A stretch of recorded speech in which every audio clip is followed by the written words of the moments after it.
Now, if I want to sort this data according to the date order in the alphabetical orders of item or any other order, I can just simply do that.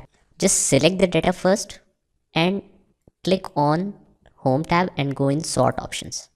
Now, as soon as you click on Sort options, it will automatically detect all the headings of the table and will show you here.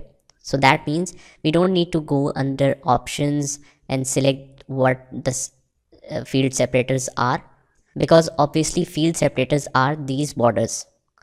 So it will automatically detect all the headings. Now, if I want to arrange in date ordered format, I'll just click on that and you can choose it ascending or descending.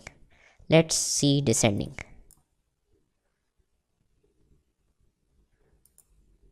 Now let's say I want to sort it by items.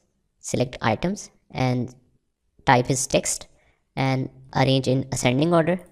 If you select ascending order, it is already in ascending order. So I can change it to descending order. Pacific purple should come first. Descending. And you can notice that all data changes according to the sorting. Now, if you want to test the sorting options in detail, you can just download this file from the link of this video and you can follow that. Here I have inserted lots of data, so you can just practice the sorting options within this data. For example, I want to arrange it city wise, so I have lots of data in which I can see the major changes, right? So I'll just select the table, click on sorting and select city and arrange in ascending.